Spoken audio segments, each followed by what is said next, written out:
So let's take a look at the week in general. Obviously, we did the match of the week and address some of the people that impressed us and kind of like maybe depressed us. So let's take a look at some of the overall scores. Gally, when you look at the score lines over the weekend, what was one result that kind of stood out to you and kind of shocked you in a way? Well, I mean, I think the first result that shocked me was the first result on Saturday morning is Fulham drawing with Liverpool. I think that as Liverpool supporters, we had high expectations about how the team would set up and show up. And we covered it on our weekly podcast on Monday. But, they let me down with their attitude and their mentality. And honestly, you can't call yourselves mentality monsters and pat yourself on the back every time you have a great performance and then not question said mentality and blame it on a lunchtime kickoff when you don't play so well from the jump. So for me, um, conceding the way they did, the fact that they leveled, I thought when we got to 1-1, we'll go on and win this 3-1. And then when they gave up the penalty in another, shockingly mental mistake by one of the most class players on the planet, they did show some resolve to get the draw, score the second equalizer.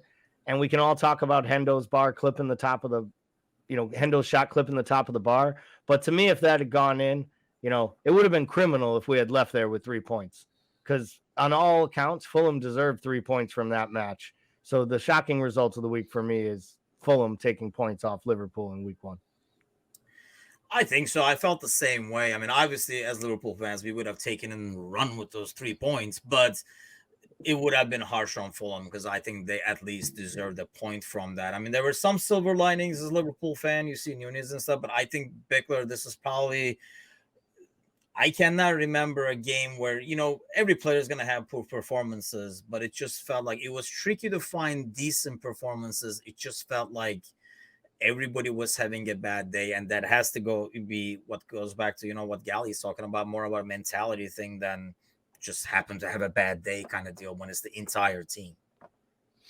Yeah, I mean, I think prior to the substitutions, Luis Diaz was the only one that was even close to average, right? I mean, everyone was so far off of it.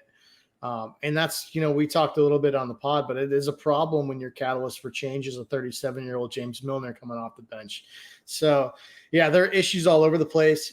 I think that Liverpool struggles when Fabinho struggles, and he was about as off it as we've ever seen. And so that was very, very concerning across the board. Don't love the mentality going out. We hit that stat where, this is the 6th straight league game where we conceded first. That's a mad stat. That has got to change big time. So, yeah, there's a lot of issues we're, severely concerned about mentality of the team in general. This year is supposed to be the revenge tour for Liverpool. And let's face it, man, they're not going to compete for a title versus a retooled Manchester City if this is an issue. So it's got to get sorted and got to get sorted quickly. But, yeah, it was a shocker for sure. Yeah, that's definitely a good shot for a shocker of the week. I might have just tried to tune it off and zone it out, so did not pick that one. But Bickler, what was your shocking score for the week? My shocker was the fact that the team that I picked to get relegated by a landslide came in and got a win over Villa, a team that everybody is very, very bullish on in general. I mean, we talked a little bit about it on our preview in the summer about how we were a little less bullish than them, had some question marks. I think it was absolutely insane to see how toothless they were, given the amount of firepower that's in that squad. And yeah, it was just shocking all around in terms of seeing a team like Bournemouth where, we know Solanke's good, but we weren't sure where the goals were going to come more outside of him. He wasn't even involved in either goal. Scored twice and he wasn't even involved. So I just thought that was just a crazy result in general. Shocker all around. I almost liken it to the Liverpool situation where it was a team playing home, their first game back in the Premier League. That's a lot of adrenaline and momentum to go into a game. So are we not giving enough credit to Bournemouth, you think, Gally, by really harping on Villa and what they couldn't do? Because I get the same thing. I mean, we kind of do the same thing with Liverpool too. Maybe it's a bit more natural as Liverpool fans instead of giving some credit to Fulham and how hard they played and how on it they were being, the home team in the first game back in the Premier League and stuff. So I only saw the extended match highlights because, Well, no one actually saw this match. Let's be honest. That match, it was brutal. It was. If you watch the highlights, it was brutal. And you can't take Galley anywhere. No, you can't. You can't. I mean, listen, I'm gonna get through this whole thing without saying anything negative about Scott Parker by not talking about Scott Parker. But yes. Bournemouth comes out and scores within 2 minutes of the match.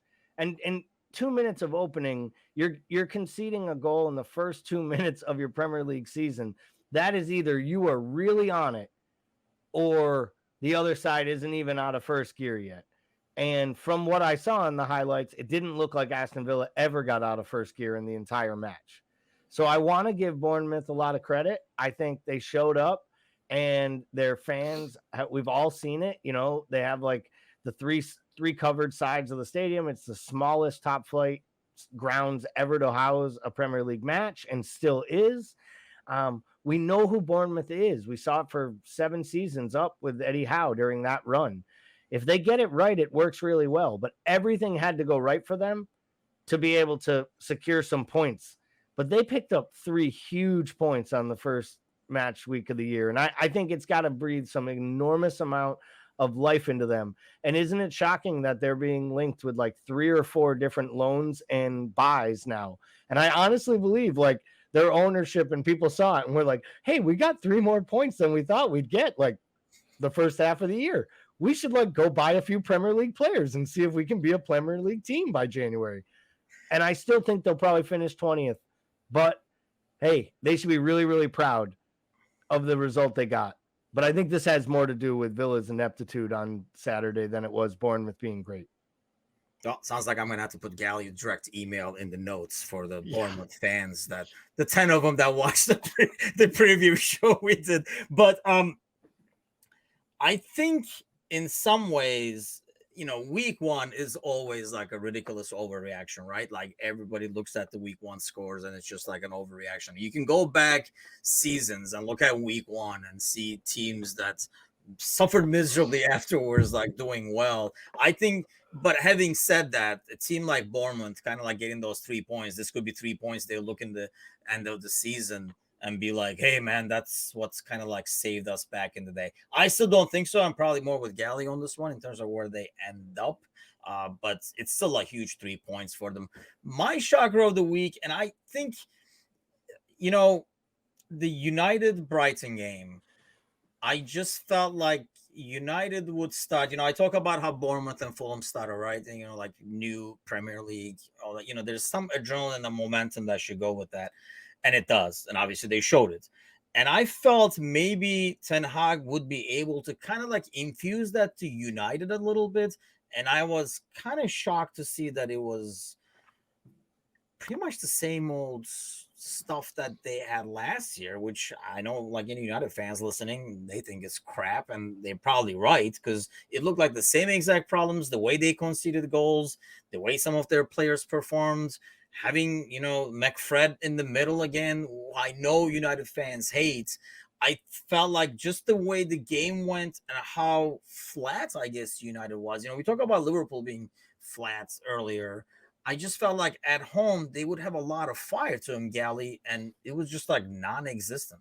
It almost looked like it was another game at the end of last season, which is a season that any United fan wants to forget. Yeah, I think they were no better at the back, right? They're trying to play out from the back. They were turning the ball over left and right. The young Ecuadorian Caicedo was just bossing the entire midfield. You're playing Eriksen as a false 9 with Rashford on the pitch and Bruno Fernandes playing behind him in the hole. Later on, you make the move, as Paul mentioned earlier, whether it was, you know, Ten Hag kind of holding his nose to bring Ronaldo in. But when he does that, he makes the move and he drops Eriksen back into like the deeper creative role. And Eriksen really was the best player, in my opinion, from top to bottom on the United pitch on Sunday. And it was just more of the same. Sancho looked completely disinterested and lost, like he could care less. And it's been that way since he got there. And I just don't see how things improve if you're just going to keep rolling out McFred in midfield. You know, Donnie Van de Beek's got to be sitting there going like, why did you tell me to stick around if I'm sitting behind Scott McTominay and, Fred? I mean, Fred. Seriously. I don't even like making fun of the guy by now because I feel like he takes so much stick from United supporters. And at least he shows like he cares. It looks like he's trying, but he is just not that level. And it doesn't matter what you do. And it feels like Ten Hag is stuck with Luke Shaw. He's stuck with Fred, and he's stuck with Rashford and Sancho. And I just don't know what he's going to be able to do to make it better. I think with like Fred, I did not even understand why, they would kind of like, it's almost felt like it should be reversed, where it looked like Fred was a defensive midfielder, McTominay playing in front of him. And I feel like, okay, he has size, but he doesn't have pace or agility that Fred has and the creativity. So I just did not understand why they were playing like that, first of all. And more than that, obviously, you keep listening to the same players. And I know, like in the great words of Maguire, every coach is picking me, so I must be doing something good. Is it just a matter of that? Or is it just like the clicks that's going on? Or is this just manager arrogance, Bickler, where Ten Hag said, oh, they couldn't make those guys play. Watch me do it. Yeah, I don't know what the deal is for Donnie Van de Beek to be shut out of that lineup like that. I think there's a couple of issues here, and one of the issues is if you're a United supporter and you're looking at this window, what have they done? Like, I mean, I think we've gotten to the point now where they can no longer as a club overpay players to go there. And now that's a huge problem for them, because that's traditionally how they've skated by for the last 5 or 6 seasons, to inject people in by overpaying. They can't do that now. So what are they're stuck with bringing in Dutch league players, which, by the way, I got an unhealthy amount of enjoyment watching De Gea scream at Lisandro Martinez for not winning headers against Welbeck, because apparently somebody hasn't updated De Gea, the fact that they're now starting a center back that's 5'9", and he is not going to win headers against Welbeck. There's so many that there is a lot of issues to address. I think when that match started, it looked like there was a new system and sort of a new brand of football for about 10 minutes, but then that stuff kind of washed off. It's like they just haven't, it's like they are what they are, and they couldn't fake it longer than 10 minutes. Like, it was like just old habits dying hard, and they just kind of reverted to their default, which is apparently shite, because it was like it was bad. And but that's then also, go ahead. I was just gonna say, like, I've just spent a lot of time shitting on United, but I also, to your original point, I thought Brighton was very good. Yeah, I think, part of it is Ten Hag maybe thinking these guys can't be that bad. I can make this work. And I know the players that he wanted, I mean, they've been working on this De Jong thing for like months now, and doesn't look like it's happening either still.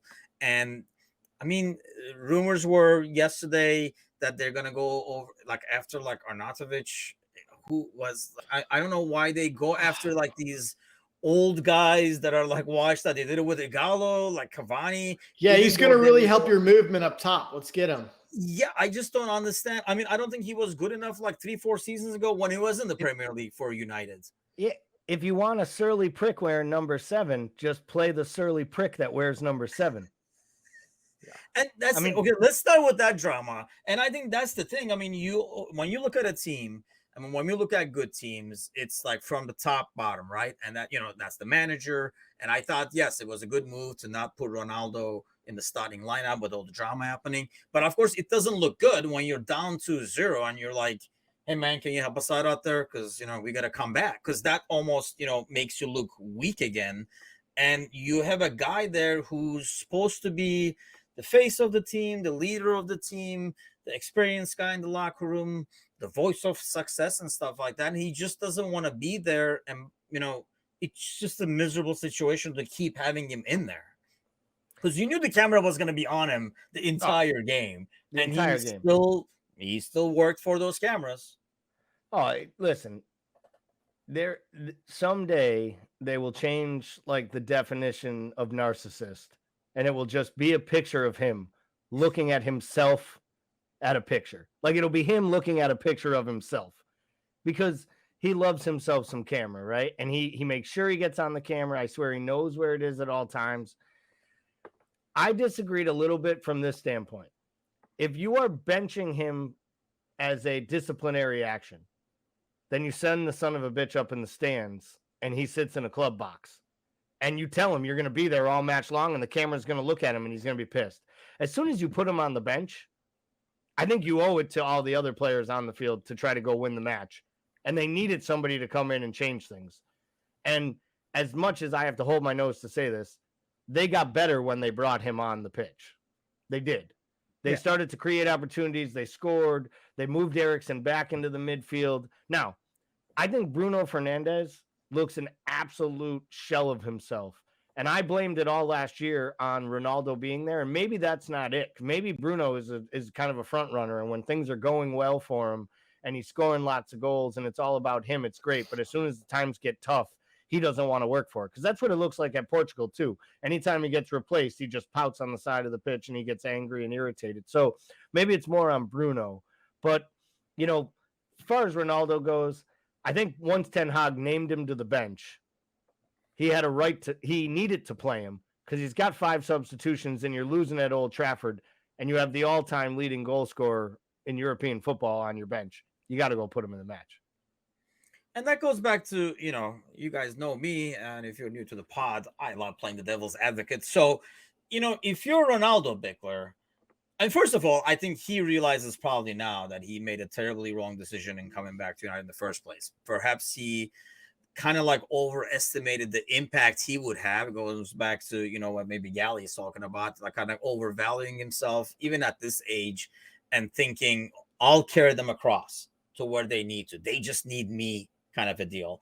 But you look at the team last year, and we're talking about it now. You just talked about it earlier in the offseason, not doing much and stuff. And as a guy like Ronaldo, you're seeing this. Your career is almost over. You got all these records, blah, blah, you can get. Isn't it natural for him to be like, man, I got to go? Yeah. And why would United force him to be like, no, you're going to be good? He's like, no, I really want to go because I think I would want to go too. I mean, it's almost like you got 60 days to live. You want to go out and party, man. You just don't want to like sit home and watch Netflix. Yeah, I mean, and maybe this is like unfair to Ronaldo, but like I think my major problem was the fact that he came in and essentially took the ball off Bruno, which was the best they ever were when they had an identity with the ball in Bruno's hands. And so, I mean, we talked about that. We were out in front of that, and we were like, you know, we felt that Ronaldo going to United would actually make them worse. And I think that they've just evolved to the point where now his quality on the pitch is the only thing that we see as a bright spot. But I don't think he necessarily makes them better because I think the identity has to revolve around Ronaldo. And I don't think that's what's best for Manchester United. So I understand both sides. Maybe that's not necessarily Ronaldo's fault because like the club didn't have a choice when he came. That's just how it rolls with Ronaldo. I just was very against that sort of identity change for United. I don't know why, because I love watching United just suffer. I love it. But like, there's a part of me that just doesn't get behind the circus of narcissism that is Cristiano Ronaldo in general. So, I mean, for me, if I'm Ten Hag and he's causing drama, like, and I don't like, for me, I find a way to get him out. And if I'm not, I don't have him a part of the bench. But like, that's the thing, like that. And that's my problem with it. Like, you're in the middle now, and that's a spot you can't be on that issue. You're either find him a new home or he is the central point of your team and you figure out an identity around him. And they're in the middle. And I think that's where you circle the drain. So I feel like Ten Hag himself is not in the middle. I think he wants Ronaldo to be that piece. One, I do not understand that personally because you're building something new. Why would you make, you know, like an old guy that's not going to be there in probably 2-3 years when this project should really start coming together as the focal point? Unless, Gally, you feel like he's your only hope to keep things afloat for now as you build the rest. I think the truth is, and this is what is like the $1 million, the elephant in the room, $1 million question. Nobody wants him. There is no home for him. Like, that's the key. PSG, no thanks. Chelsea, no thanks. Bayern, not interested. Juve, seen that, ran that race. Real Madrid, we had that rodeo. He's going to go to Atletico Madrid. Their supporters literally boycotted their own match over the chance of signing Ronaldo. There's nowhere for him to go. I mean, I feel like every club outside of Liverpool that qualified for Champions League said we're not interested in Ronaldo. And we just didn't have to because we knew they'd never send him to us. And we don't want him either. So yeah, I think it went without saying. But his demand is about Champions League football, right? And not a single club in the Champions League thought Ronaldo would make them better or give them a better chance to win it. Like, Juve stopped winning the Scudetto because they sold out and signed that SOB, and he ruined everything good that they had built in a decade in 2 seasons. Like, I used to listen to this great Italian journalist. He'd always say, even if Juve wins the Champions League, the Ronaldo era will never be a success because they broke everything that made them the top club in Italy. And now they're the 4th best club in Italy. And, United finished 2nd, signed Ronaldo, and finished outside of the Champions League. Like, there's real parallels to be drawn here about a player. And we talk about his narcissism. The only reason he wants out is he can't maintain his top goal scorer in the Champions League all time if he doesn't play any Champions League matches. And he knows Messi's going to play some matches with PSG. It's that much about him. It's not even about wanting to go to another club and help them win or win more trophies. It's about individual accomplishments, which, to Paul's point, I don't think Ten Hag wants him. I genuinely don't. But there's no one else out there. So what are you going to do? Tell Cristiano Ronaldo to go train with the under 23s while you trot out Anthony Martial or Alanga? I mean, you can't do that and charge people what they charge people to come to that toilet of a stadium in Manchester. And that's how bad it's gotten. They can't get players in, and they can't get rid of the players that don't want to be there. Like, the fact that Anthony Martial is still even there is, like, unbelievable to me. And I think you're not helping yourself when you hit the panic button and go sign a 33-year-old, a 35-year-old, and even still pay like 8-10 million and stuff, because you're not going to get that money back. You're not going to be able to move him afterwards. And they've done it over and over again. I mean, it's going to be interesting to see this Ronaldo saga, because we got 3 more weeks left in the transfer market over here. And you're right, Gallia. I don't know if there's a buyer for him in terms of situation, in terms of the fit he would like, and not to mention in terms of the money that he would want. So it'd definitely be interesting to see.